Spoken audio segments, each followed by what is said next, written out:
नमस्कार, मैं हूं प्रीति भंडारी। आप देख रहे हैं न्यूज इंडिया। आइए रुक करते हैं दिन भर की कुछ बड़ी खबरों की ओर। दिल्ली नगर निगम चुनाव के 270 वार्डों के लिए मतदान समाप्त। इस चुनाव में त्रिकोणीय मुकाबले में सत्तारूढ़ बीजेपी के सामने कांग्रेस और आप को ही चुनौती है। इस बार कुल 13,141 पोलिंग स्टेशन थे, जिसमें 799 संवेदनशील और 208 अति संवेदनशील मतदान केंद्र माना गया। वहीं सराय पीपल थला और मौजूदपुर वार्ड में प्रत्याशी के निधन से वोटिंग टाल दी गई। प्रधानमंत्री नरेंद्र मोदी की अध्यक्षता में नीति आयोग की संचालन परिषद की बैठक समाप्त। इस बैठक को संबोधित करते हुए प्रधानमंत्री ने कहा कि न्यू इंडिया के विजन को सभी राज्यों और मुख्यमंत्रियों के संयुक्त प्रयास और सहयोग के माध्यम से ही प्राप्त किया जा सकता है।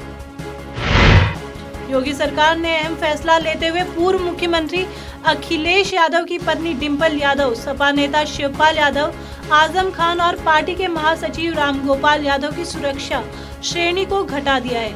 इनको पहले जेड श्रेणी की सुरक्षा मिली थी, लेकिन अब उसको घटाकर वाई कर दिया गया है। चौतरफा दबाव के बावजूद अमेरिका के खिलाफ उत्तर कोरिया के आक्रामक तेवर बरकरार है।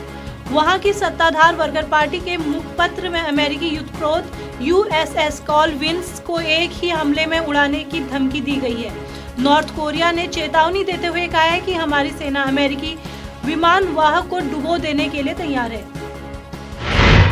दिल्ली के जंतर मंतर पर धरने पर बैठे तमिलनाडु के किसान से राज्य के CM E पलानीस्वामी ने मुलाकात की। तमिलनाडु के CM पलानीस्वामी ने कहा है कि वो किसानों की मांगों को प्रधानमंत्री नरेंद्र मोदी तक पहुंचाएंगे और उनसे किसानों का अनशन खत्म कराने की अपील करेंगे। Jharkhand directorate of social security की देखरेख में रह रहे एक वेबसाइट में आए प्रोग्रामर एरर की वजह से 10 लाख से भी ज्यादा नागरिकों को अपनी डिजिटल आइडेंटिटी से समझौता करना पड़ा। खबर के मुताबिक इस गलती की वजह से झारखंड के ओल्ड एज पेंशन स्कीम वाले उपभोक्ताओं के नाम, पता, आधार कार्ड नंबर और बैंक अकाउंट डिटेल्स का खुलासा हो गया है। केंद्रीय मंत्री गिरिराज सिंह ने एक बार फिर आबादी के नियंत्रण का मुद्दा उठाया है। उन्होंने कहा है कि देश में जनसंख्या नियंत्रण कानून की सख्त जरूरत। साथ ही मंत्री ने कहा कि भारत में हर साल ऑस्ट्रेलिया की जनसंख्या जितनी आबादी जुड़ती है और भारतीय दुनिया की कुल आबादी का 17% है। सिंगर सोनू निगम ने अजान विवाद को फिर से तूल दे दिया है। सोनू निगम ने ट्विटर पर सबूत के तौर पर अजान का वीडियो पेश किया और लिखा, गुड मॉर्निंग इंडिया। गौरतलब है कि सोनू निगम ने धार्मिक आयोजन के लिए लाउड स्पीकर के इस्तेमाल को गैर जरूरी करार दिया था।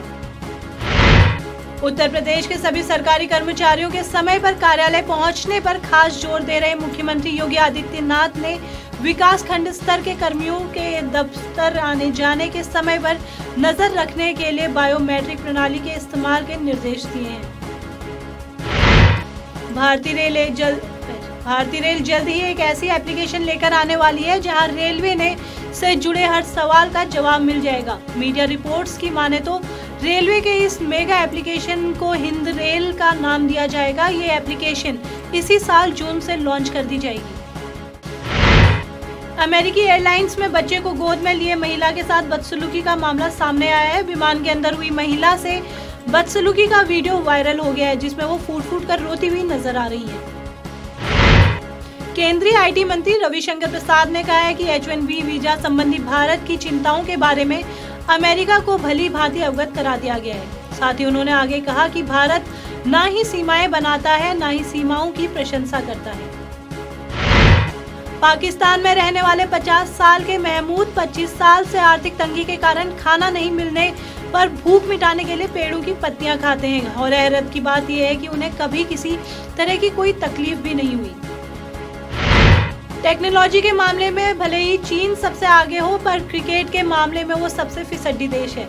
थाईलैंड में चीन और सऊदी अरब के बीच मैच खेला गया, जिसमें 50 ओवर के मैच में सऊदी अरब ने पहले बैटिंग करते हुए 418 रन बनाए, लेकिन जवाब में उतरी चीन की टीम सिर्फ 28 रन बनाकर ऑल आउट हो गई। कैनेडियन सिंगर जस्टिन बीबर जल्द ही भारत आने वाले हैं। ऐसे में जस्टिन के फैंस में कॉन्सर्ट के टिकट खरीदने की होड़ मची हुई है, लेकिन अब खबर आ रही है कि इस कॉन्सर्ट का सबसे महंगा टिकट, जिसकी कीमत 75,000 रुपए थी, उसे एक ऑटो ड्राइवर के बेटे को दे दिया गया है। मेरे साथ बड़ी खबरों में फिलहाल इतना ही। देश दुनिया की तमाम बड़ी खबरों के लिए जुड़े रहिए न्यूज इंडिया के साथ। नमस्कार।